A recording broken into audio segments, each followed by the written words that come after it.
اسے یہ پتہ نہیں ہے کہ ان کی مسجد کیسی ہوتی ہے۔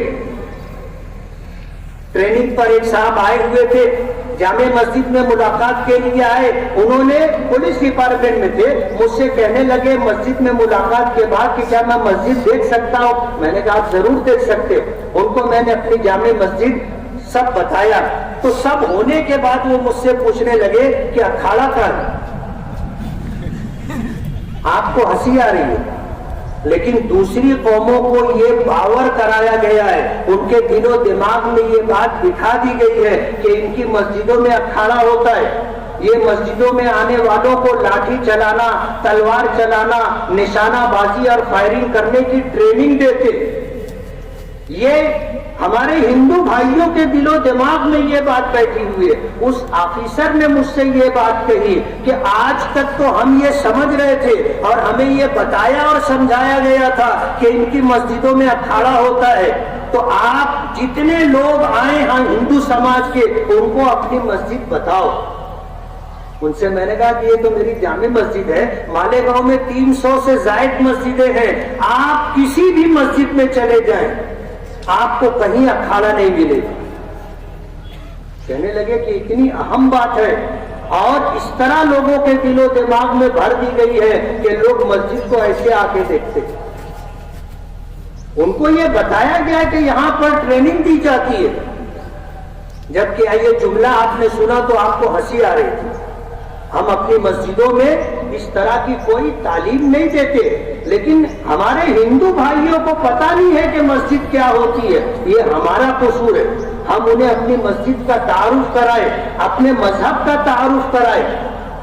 جب مذہب کا تعارف ہوگا تو مذہب کا تعارف ہونے کے بعد انہیں اندازہ ہوگا کہ اسلام نے کتنی محبت کی تعلیم دی۔ ہمارے آقا نے فرمایا کہ افشوا السلام بینکم تحاببتم، کہ تم سلام کو عام کرو، آپس میں محبت پیدا ہو۔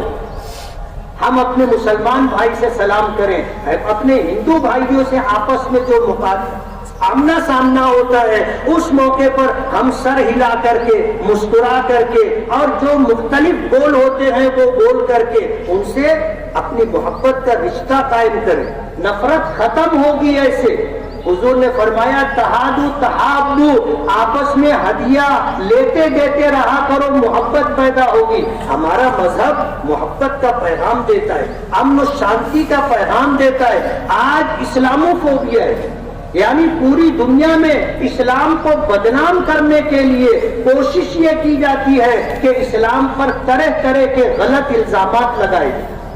اور بدنصیبی کی بات یہ ہے، بدقسمتی کی بات یہ ہے کہ جو الزامات وہ لگاتے ہیں وہ ہم مسلمانوں میں پائے جاتے۔ آج اگر جیل میں آپ جاؤ گے، پولیس اسٹیشن میں آپ جاؤ گے، اس میں جرائم اور کرائم کی کرنے والوں کی لسٹ دیکھو گے تو اس میں زیادہ تر لوگ آپ کو مسلمان ملے۔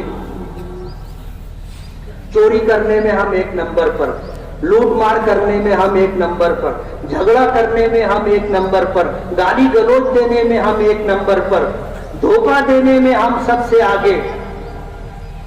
جب کوئی چوری کرتا ہے تو پولیس اسٹیشن میں اس کو ایسے ایک پارٹی پکڑائی جاتی ہے، اس کے اوپر لکھا ہوتا ہے کہ میں چور ہوں۔ آپ اگر پولیس اسٹیشن میں جا کر یہ تصویریں دیکھو گے زیادہ تر اس میں آپ کو مسلمان ملے گے۔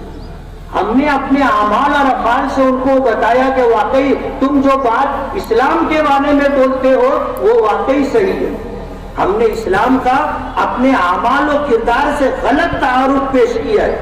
ہماری ذمہ داری ہے کہ ہم اسلام کا تعارف اپنے اعمال اور کردار کے ساتھ پیش کریں۔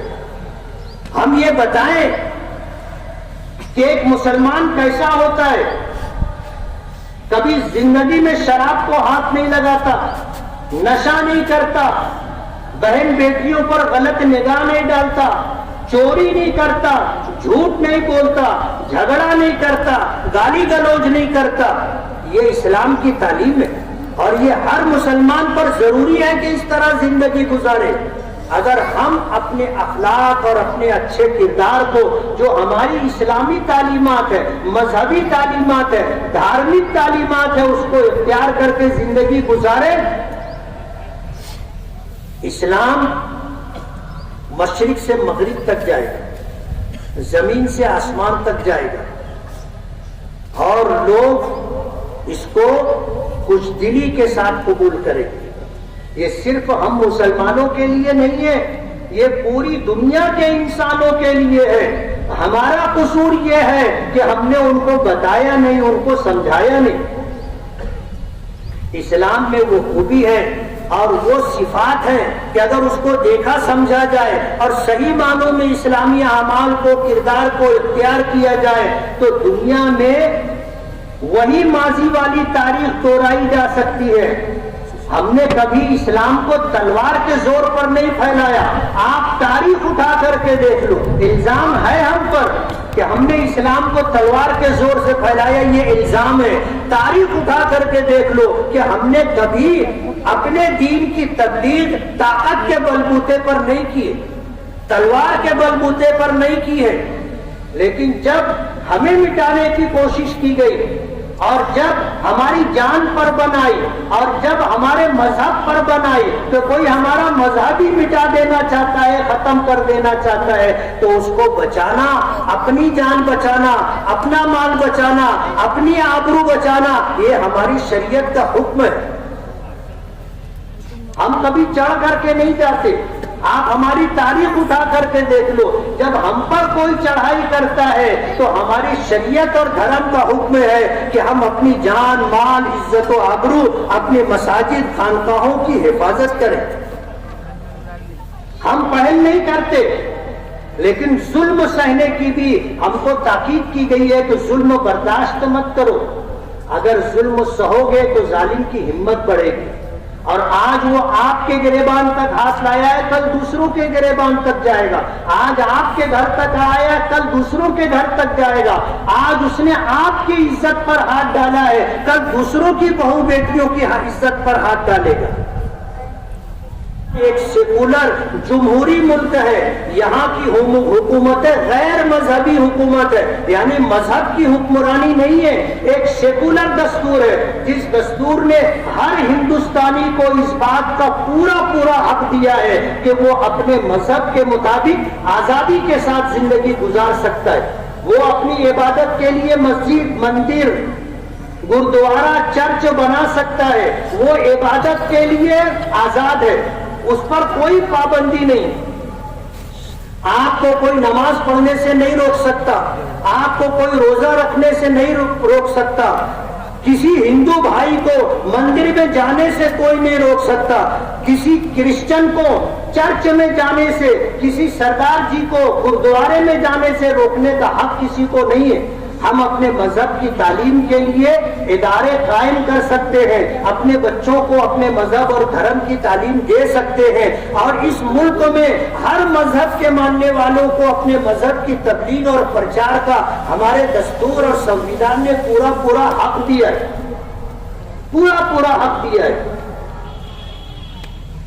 اس لیے ہندوستان ایک سیکولر، جمہوری اور غیر مذہبی ملک ہے۔ یہاں پر رہ کر کے ہم اپنے مذہب کے مطابق آزادی کے ساتھ زندگی گزار سکتے۔ ملکوں کے حالات کیا ہیں آپ کو پتہ ہے؟ ہمارے ہندوستان میں یو پی کی کیا صورتحال ہے آپ کو پتہ ہے؟ ابھی ماضی قریب میں جو کچھ ہوا آپ اس بات کو جانتے ہیں، لیکن ایک بات افسوس کی بات ہے کہ قانون کے نام پر لا قانونیت کو لادنے کی کوشش کی جا رہی ہے۔ ہم کسی مجرم کی، کسی گنہگار کی حمایت نہیں کرتے۔ جو گنہگار ہے وہ گنہگار ہے، اسے قانون کے دائرے میں لا کر کے سزا دینی چاہیے۔ قانون ہاتھ میں لینے کا اختیار ہمارے ملک کے دستور، آئین، سنویدھان نے کسی کو نہیں دیا۔ ایک بات اگر سنی جا سکتی ہو تو سن لے کہ کفر اور شرک کے ساتھ حکومتیں باقی رہتی ہیں۔ اللہ تعالیٰ اس دنیا میں کفر اور شرک کے ساتھ حکومتوں کو باقی رکھتا ہے، لیکن کسی کی حکومت، کسی کا اقتدار ظلم کے ساتھ باقی نہیں رہتا۔ اور ہمارے نبی نے اس بات کو ہمیں سمجھایا ہے کہ ایک ماں کو اپنے بچے سے جتنی محبت ہوتی ہے، اس دنیا کے پیدا کرنے والے مالک کو، اللہ کو تم ایشور کہو، گاڈ کہو، اس کو اپنے بندوں سے 70 گنا زیادہ ایک ماں کے مقابلے میں محبت ہوتی ہے. ہمارا مالک ہم سے ہماری ماں کے مقابلے میں 70 گنا زیادہ محبت کرتا ہے. جب ایک ماں اپنے بچے پر ظلم برداشت نہیں کر سکتی تو اس کائنات کا خالق اور مالک کیسے ظلم برداشت کرے گا؟ اگر اس کی مخلوق کے ساتھ ظلم کیا جائے گا تو اللہ تعالیٰ کسی کی حکومت کو ظلم و بربریت کے ساتھ باقی نہیں رکھتا. یہ ہمارا نہیں، اوپر والے کا فیصلہ ہے. اور آپ سن لو، اقتدار کسی کا ہمیشہ نہیں رہتا. آپ دنیا کی جانے دیجئے، اپنے دیش بھارت کی تاریخ اٹھا کر کے دیکھ لو. پہلے کسی کا اقتدار تھا، پھر کسی کا اقتدار رہا، پھر کسی کا اقتدار رہا، اور اب تمہارا ہے. تم سے پہلے انگریز تھے، اتنی بڑی حکومت تھی کہ ان کی حکومت میں سورج غروب نہیں ہوتا تھا. لیکن ایک وقت آیا کہ اس دیش کی آزادی کے لیے ہندو مسلم تمام ہی مذاہب کے ماننے والوں نے مل جل کر کے مقابلہ کیا اور انگریزوں کو بوریا بستر گول کرنے پر مجبور کر دیا. جن کی حکومت میں سورج غروب نہیں ہوتا تھا آج وہ انگلینڈ تک سمٹ کر کے رہ گئے. تو دن سدا ایک نہیں رہتے اور اقتدار کبھی کسی کا باقی نہیں رہتا. اقتدار بدلتا رہتا ہے، تاریخ اپنے آپ کو دہراتی ہے. اس لیے جو آج برسر اقتدار ہیں انہیں راج دھرم نبھانا چاہیے. نفرت کا ماحول پیدا کرنا، لڑاؤ بانٹو اور حکومت کرنا، یہ چیز زیادہ دن نہیں چلتی. انگریزوں نے ہندوستان میں یہی کیا تھا اور جب تک وہ اس میں کامیاب رہے، اقتدار پر رہے، اس ملک میں رہنے والے مسلمانوں کو ہندوؤں سے، ہندوؤں کو مسلمانوں سے اور اس طرح دیگر مذاہب کے لوگوں کو آپس میں لڑانا اور اپنی حکومت قائم رکھنا یہ انگریزوں کا طریقہ تھا. ڈیوائڈ اینڈ رول بہت مشہور انگریزی کا جملہ ہے، یہی ان کا طریقہ تھا. لیکن ظاہر بات ہے باقی نہیں رہا. بہت دن تک لوگ بے وقوف نہیں بنتے اور ایمان والا دوسری مرتبہ بے وقوف نہیں بنتا. حدیث پاک میں آتا ہے لا یلدغ المؤمن من جحر واحد مرتين، کہ مسلمان اس مالک پر ایمان رکھنے والا ایک سوراخ سے 2 مرتبہ نہیں ڈسا جاتا. 2 مرتبہ نہیں، ایک مرتبہ اعتماد کر کے دھوکہ کھا سکتے، لیکن ایک مرتبہ چوٹ لگنے کے بعد دوبارہ پھر دھوکہ نہیں کھاتے. اور اگر دوبارہ آپ دھوکہ کھا رہے ہو تو آپ اپنے ایمان کی خبر لو، ہے کہ نہیں ہے. اگر ایمان ہوتا تو دوسری مرتبہ دھوکہ نہیں کھاتے. اپنے ایمان کا جائزہ لو. ایک بات بہت نمایاں طور پر سمجھنے کی ہے کہ اس طرح کی موٹی موٹی باتیں ہم اپنی جہالت کی وجہ سے نہیں سمجھ پاتے. الحمدللہ ثم الحمدللہ ماضی کے مقابلے میں آج مسلمانوں میں تعلیمی بیداری آئی ہے اور زندگی کے تمام شعبوں میں اور تعلیم کی ہر فیلڈ کے اندر آپ کو مسلمان نمایاں طور پر ملیں گے. اور حیرت کی بات یہ ہے کہ لڑکوں کے مقابلے میں لڑکیاں تعلیم کے میدان میں آگے ہیں. ہر سال جو رزلٹ آتا ہے اس رزلٹ کے آنے کے بعد پتہ چلتا ہے کہ پھر لڑکیوں نے بازی مار لی اور تمام فنون کے اندر ہر لائن سے لڑکیاں آگے. مسلمانوں میں بیداری آئی ہے، لیکن میں آپ سے یہ کہنا چاہتا ہوں کہ آپ اپنے بچوں کو پڑھائیے، اپنی اولادوں کو پڑھائیے. آپ ایک وقت کھانا کم کھائیے، آپ 2 جوڑے کپڑے کم بنائیے، آپ اپنا جیب خرچ کم کیجیے، اپنے بچوں کو اعلیٰ تعلیم دلائیے. لیکن یہ تعلیم نوکری اور ملازمت کے لیے نہیں. آج لوگوں نے تعلیم کو روزگار کا ذریعہ بنا لیا ہے اور حصول معاش کے لیے لوگ پڑھتے. کیوں پڑھ رہا ہے؟ بولے میں ٹیچر بنوں گا. کیوں پڑھ رہا ہے؟ بولے میں ڈاکٹر بنوں گا. کیوں پڑھ رہا ہے؟ بولے میں انجینئر بنوں گا. یعنی یہ روزگار کا ذریعہ بنا لیا. ہم منع نہیں کرتے کہ اس کو روزگار کا ذریعہ مت بناؤ، بناؤ، لیکن تعلیم کے ساتھ اپنا دماغ بھی کھولو۔ اور اگر روزگار نہ ملے، اور ہم تو کہتے ہیں کہ نوکری کرنے سے بہتر یہ ہے کہ آپ تجارت کرو۔ تجارت کے اندر جتنا رزق اللہ نے رکھا ہے وہ کسی چیز پہ نہیں ہے۔ اگر ہماری شریعت میں ہمارے پیغمبر کے ارشادات کا مفہوم اگر سمجھے تو 65% روزی اللہ نے تجارت میں رکھی ہے، اس کے بعد کھیتی میں رکھی ہے، اس کے بعد نوکری میں۔ ایک آدمی ساری زندگی نوکری کرتا ہے، کماتا ہے کماتا ہے کماتا ہے، کچھ پیسہ جمع کرتا ہے، آخر عمر میں گھر بناتا ہے، 2-4 سال رہتا ہے، ساری زندگی کما کر کے گھر بنایا اور 2-4 سال رہ کے چلا جاتا ہے، اور اس کی اولاد بولتی ہے ابا کے سمجھا نہیں رہا، گھر ایسے بنائے گا تو ایسے بنا۔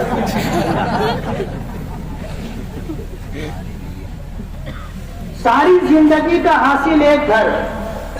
یہ نوکری کرنے والوں کی مثال دے رہا ہوں، اور جتنا آدمی ساری زندگی نوکری کر کے کماتا ہے، تجارت میں لوگ چند دنوں میں اس سے زیادہ بھی کما لیتے ہیں نا،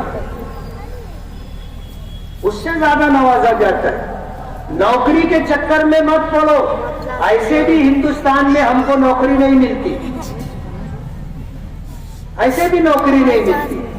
کیوں نہیں ملتی ہے آپ سمجھ رہے ہیں؟ نوکری کے چکر میں مت پڑو، تجارت کرو، آپ ہنر سیکھو۔ ہمارے بڑے کہا کرتے تھے کہ ہنر نر ہوتا ہے، سمجھتے ہو نا؟ نر اور مادہ، ہنر نر ہوتا ہے۔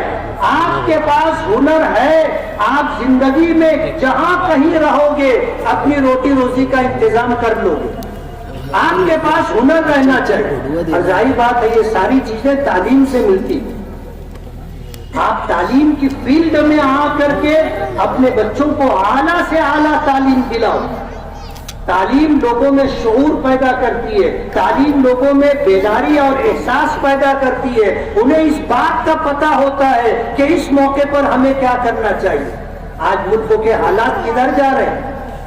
ہم مسلمانوں کے لیے عرصہ حیات تنگ کیا جا رہا ہے۔ ابھی آنے والے کچھ مہینوں میں کارپوریشن کے الیکشن ہوں گے، 1.5 سال کے اندر اسمبلی اور پارلیمنٹ کے الیکشن ہوں گے۔ ظاہر بات ہے جو لوگ آج برسر اقتدار ہیں وہ انگریزوں کی پالیسی لے کر کے چل رہے ہیں کہ لڑاؤ اور حکومت کرو، بانٹو اور حکومت کرو، نفرت کا ماحول پیدا کرو، لوگوں کے درمیان دوریاں پیدا کرو اور اقتدار کا لطف اور مزہ لیتے رہو۔ آنے والے دن آج کے دن سے زیادہ برے ہوں گے، لیکن ہم مسلمان کبھی مایوس نہیں ہوتے، ہم کبھی گھبراتے نہیں۔ ہم کمزور ہو سکتے ہیں لیکن اس دنیا کا پیدا کرنے والا اور ہمیں بنانے والا کمزور نہیں ہے۔ ہم دھوکہ کھا سکتے ہیں، وہ دھوکہ نہیں کھا سکتا۔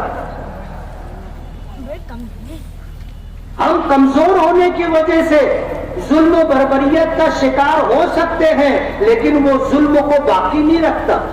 کہتے ہیں کہ ظلم کی ٹہنی کبھی پھلتی نہیں، ناؤ کاغذ کی صدا چلتی نہیں۔ ظلم کرنے والوں کا اقتدار بہت کم ہوتا ہے، مختصر ہوتا ہے۔ مایوس ہونے کی ضرورت نہیں ہے، مایوس وہ ہوتا ہے جو اس پر ایمان و یقین نہیں رکھتا، اور ہمارا اس پر ایمان و یقین ہے۔ ہم کبھی حالات سے نہیں گھبراتے۔ 2-4 لوگوں کے مار دینے سے کیا ہندوستان میں مسلمان ختم ہو گئے؟ اور اگر تم ختم کرنا بھی چاہو گے تو نہیں کر سکو گے۔ دیش کی آزادی کے لیے ہم نے آپ نے مل کر کے انگریزوں کا مقابلہ کیا، دیش آزاد ہوا۔ جن کو جانا تھا وہ چلے گئے، ہمارے باپ دادا نے اپنی مرضی سے یہاں رہنا پسند کیا ہے۔ تم نہیں جا سکتے تھے اس لیے تم یہاں رہے، ہمارے باپ دادا دیش چھوڑ کر جا سکتے تھے لیکن ہمارے باپ دادا نے اس ملک میں رہنا اپنی مرضی سے اختیار کیا ہے. اس ملک میں رہنا ہماری مجبوری نہیں ہے, اس ملک میں رہنا ہماری ضرورت نہیں ہے, اس ملک میں رہنا ہماری چاہت اور ہماری پسند ہے. آپ ہمیں دیش نکالا نہیں دے سکتے کہ کروڑوں مسلمانوں کو ڈھکیل کر کے آپ بنگال کی کھاڑی میں ڈال دیں گے. ناممکن ہے. کروڑوں مسلمانوں کو آپ مار ڈالیں گے, یہ ناممکن ہے. ہم اس دیش میں ہیں, یہی رہیں گے, یہی رہیں گے, مریں گے تو اسی مٹی میں ملیں گے. تم مٹی میں ملانے کی بات کرتے ہو, ہمارا تو ٹھکانہ یہی ہے, ہمارا تو ٹھکانہ یہی ہے, کوئی بات نہیں ہے. تو آج ملک کے جو حالات ہیں, دو چار لوگوں کے مار دینے سے اسلام ختم ہو جائے گا یا مسلمان ختم ہو جائیں گے, ایسا بالکل نہیں. یہ خیالست و محالست و جنون, یہ پاگل پن ہے جو آپ سمجھ رہے ہیں. ایسا ہونا ممکن نہیں ہے. اس لیے ہمیں گھبرانے کی قطعاً ضرورت نہیں ہے. اور ظلم کی رات بہت لمبی نہیں ہوتی, انصاف کا, امن و شانتی کا سورج نکلتا ہے. اس لیے گھبرانے کی ضرورت نہیں ہے. کرنے کا جو کام ہے وہ آپ کرو. کرنے کا کام یہ ہے کہ اپنی اولاد کو آپ تعلیم دلاؤ, اعلیٰ سے اعلیٰ تعلیم دلاؤ, اور ملازمت اور نوکری کے چکر میں مت رہو. پڑھ لکھ کر کے اپنے اندر شعور پیدا کرو. جو نصیب اور مقدر کی روزی ہے, آپ تجارت کی لائن سے جدوجہد اور کوشش کرو, اللہ نصیب کی روزی تمہیں دے گا. دوسری بات, ملک کے موجودہ حالات سے گھبرانے کی ضرورت نہیں ہے. جو آج صاحب مسند ہے کل نہیں ہوں گے, جو آج صاحب مسند ہے کل نہیں ہوں گے. کرایہ دار ہیں, ذاتی مکان تھوڑی ہے. ابھی الیکشن آنے والا ہے نا, ہماری ووٹوں سے اقتدار میں گئے تھے. اللہ نے اس ملک کے سنویدھان نے اور دستور نے ہمیں یہ حق دیا ہے کہ اگر ہم کسی کو تخت پر بٹھا سکتے ہیں تو اس کا جنازہ بھی کاندھا دے کے اٹھا سکتے ہیں نا. اور یہ چشم سر سے دیکھے جانے والی چیز ہے. کسی کا اقتدار ہمیشہ باقی نہیں رہتا. لوگ آتے ہیں جاتے ہیں. جو مالک کی مخلوق کے ساتھ, انسانوں کے ساتھ ہمدردی خیرخواہی کا معاملہ کرے گا, اس کا اقتدار لمبا رہتا ہے.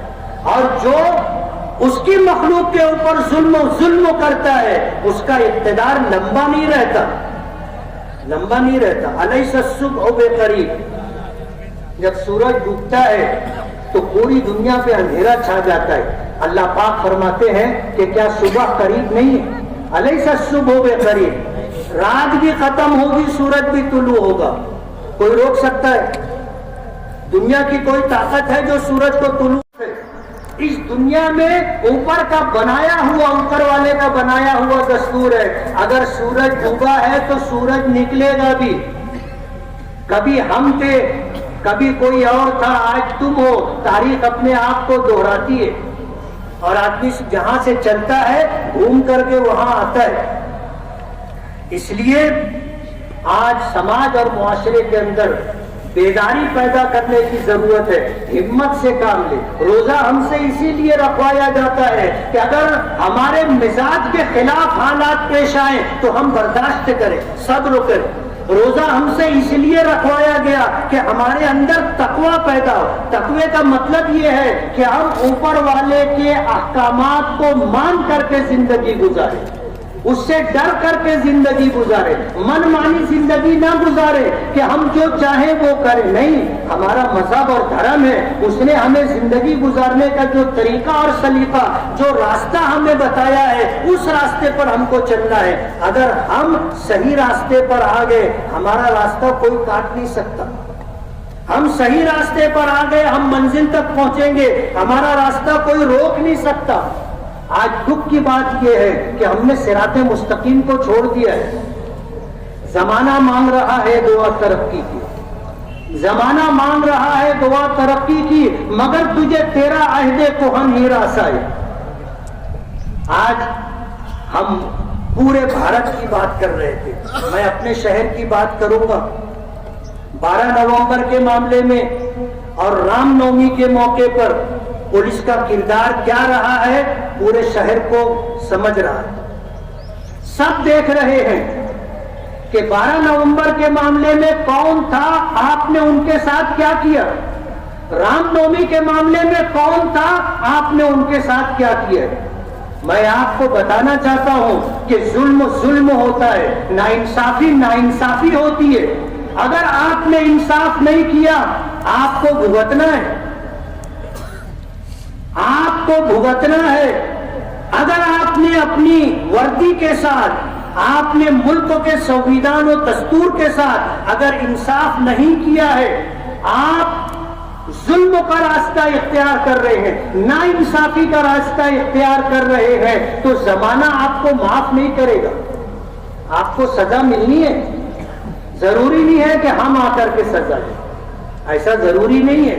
آپ کی بیوی بھی دے سکتی ہے, آپ کے بچے بھی دے سکتے ہیں, آپ کے بھائی بھی دے سکتے ہیں, آپ کا پڑوسی بھی دے سکتا ہے. اور اوپر والا تو انصاف کرتا ہی ہے نا. آپ کی زندگی سے چین اور سکون نکال لے گا. ایک کیا, اگر 2 اڈا بھی آپ مار لو گے تو چین اور سکون نہیں ملے گا. یہ 2 نظروں سے دیکھنا اور الگ الگ معاملہ اختیار کر کے چلنا. آپ کچھ بول کر کے اپنے آپ کو تسلی دے سکتے ہو کہ نہیں صاحب ایسا نہیں ہے, ایسا نہیں ہے. آپ اپنے کو تسلی دے سکتے ہو, لیکن یہ تسلی زیادہ دنوں تک رہنے والی نہیں ہے. اوپر والے نے آپ کو بنایا ہے تو آپ کو ضمیر دیا ہے, اور یہ ضمیر انصاف کے لیے کچوکے لگاتا رہتا ہے. آپ جب بستر پر جاؤ گے, رات کی تنہائی ہوگی, تو آپ کو آپ کا ضمیر ملامت کرے گا کہ تم نے جو کیا ہے غلط کیا ہے, اور یہ آپ کو چین نہیں لینے دے گا. آپ کو انصاف کرنا ہے. سماج میں اچھے برے سب لوگ ہوتے ہیں, کچھ برے ہوتے ہیں, زیادہ تر لوگ اچھے ہوتے ہیں. آج ہندوستان میں اتنی کوشش کرنے کے بعد, نفرت کا اتنا بڑا بازار کھڑا کرنے کی کوشش کرنے کے باوجود, آج ہر دھرم میں, ہر سماج کے اندر اچھے لوگوں کی تعداد زیادہ ہے. گناہ کرنے والے انگلیوں پر گنے جا سکتے ہیں, تھوڑے لوگ ہیں. آپ نے اگر انصاف کے ساتھ کام لیا اور ظالم کو ظلم سے روکا, گنہگار کو گناہ سے روکا, اور زیادتی کرنے والوں کو زیادتی سے روکا, لا اینڈ آرڈر باقی رہے گا, امن و شانتی برقرار رہے گی. اور اگر آپ نے ظالموں کو, گنہگاروں کو راستہ دیا کہ یہاں تک آئے اور آگے چلے جاؤ, یہ مصیبت کل آپ پر آنے والی ہے. لا اینڈ آرڈر بگڑے گا, امن و شانتی بھنگ ہوگی, اور یہ تمہاری کوتاہی کی وجہ سے ہوگا. ورنہ سماج میں اچھے لوگوں کی تعداد زیادہ ہے. کوئی نہیں چاہتا کہ ان کی دکان مکان کو آگ لگے, کوئی نہیں چاہتا کہ ان کے خاندان کے لوگوں کو گولی لگے, کوئی نہیں چاہتا کہ ان کے گھر کے لوگوں کا ہاتھ پیر ٹوٹے, اور کوئی نہیں چاہتا کہ ان کی زندگی بھر کی کمائی ہوئی دولت کو آگ لگا دی جائے. کوئی نہیں چاہتا. یہ تھوڑے لوگ ہیں جن کو سنبھالنا آپ کی ذمہ داری ہے, اور انصاف کے تقاضوں کو پورا کرنا آپ کی ذمہ داری ہے. آپ نے اگر انصاف نہیں کیا ہے, اوپر والا آپ کو معاف نہیں کرے گا.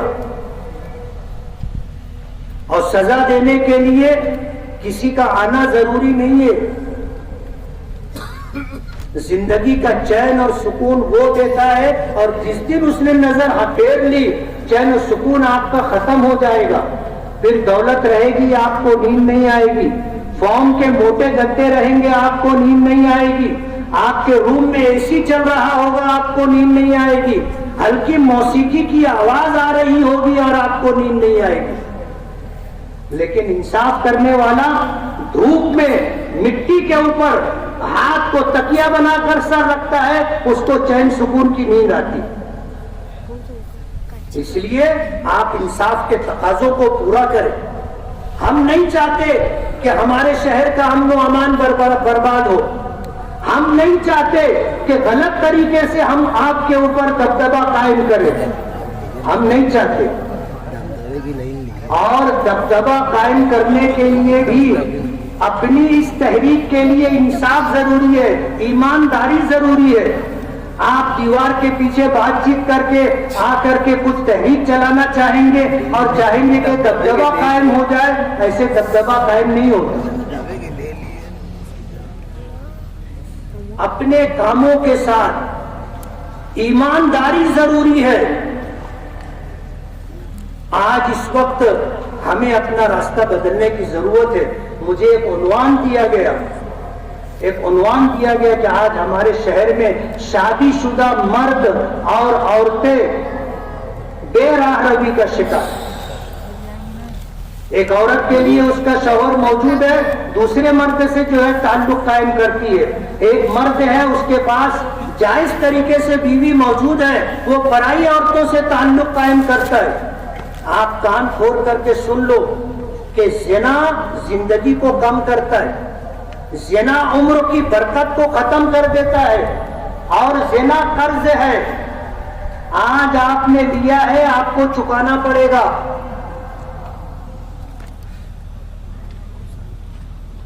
زنا قرض ہے۔ میری اتنی لمبی بات میں کچھ آپ کو یاد رہے نہ رہے، کچھ جملے یاد رکھنا۔ ظلم کے ساتھ کسی کا اقتدار باقی نہیں رہتا، اور زنا کر کے کبھی یہ مت سوچنا کہ سب چلے گا۔ آپ نے کیا ہے، لیا ہے، آپ کو چکانا پڑے گا، آپ کے خاندان کے لوگ چکائیں گے۔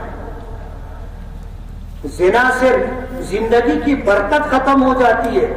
آج لوگوں نے طریقہ بنا لیا ہے، جب کسی کے بارے میں پتا چلتا ہے کہ اس کا ناجائز تعلق ہے، نظر رکھتے، اور جب موقع ملتا ہے جا کے عین وقت پر کھڑے ہو جاتے اور بولتے چچا باہر آؤ، تم دھر لیے گئے ہو،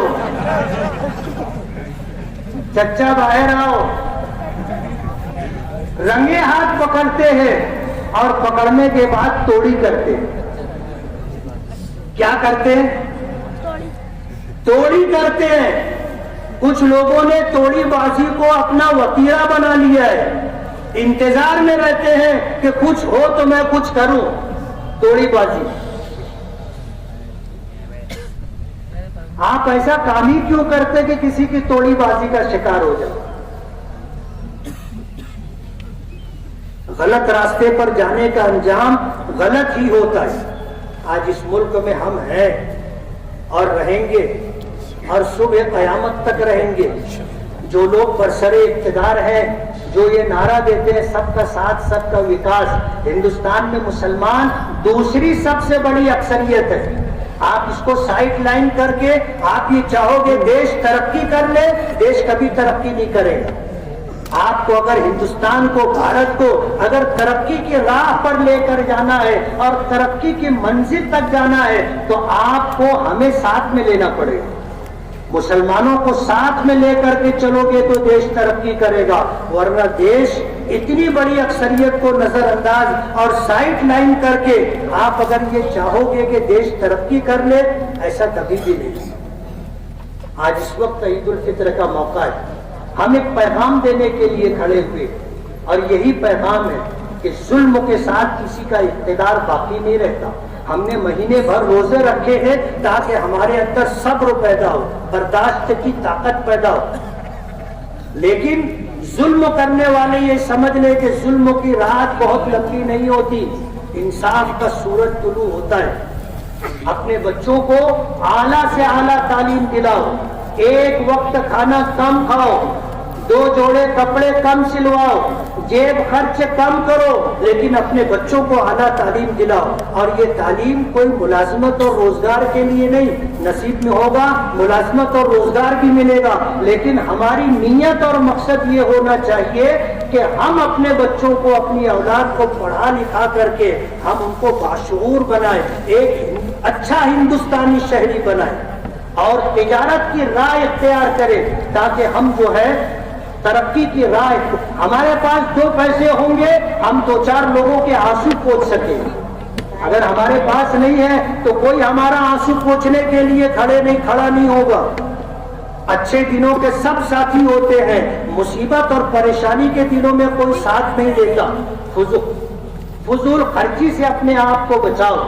کمانا آسان ہے، کمانے کے بعد کمائی ہوئی دولت کو سنبھالنا مشکل ہے. صحیح طریقے سے خرچ کرنے کا ڈھنگ سیکھو. آپ اگر اس طرح کرو گے تو انشاءاللہ کوئی ہمارا بال پیکا نہیں کر سکتا. نہ ہم کبھی مایوس ہوئے ہیں نہ ہم کبھی مایوس ہوں گے. لیکن یہ پیغام دینا چاہتے ہیں کہ اس ملک کو ہم سنویدھان کے ساتھ ہی لے کے چل سکتے ہیں. آپ سنویدھان کو کنارے رکھ دیں اور چاہے کہ پھر دیش چلتا رہے تو دیش چلے گا نہیں. ہم نے ہمیشہ قانون کی پاسداری کی ہے، کر رہے ہیں اور انشاءاللہ آگے بھی کرتے رہیں گے. اللہ تعالی ہمیں عمل کی توفیق عطا فرمائے. وآخر دعوانا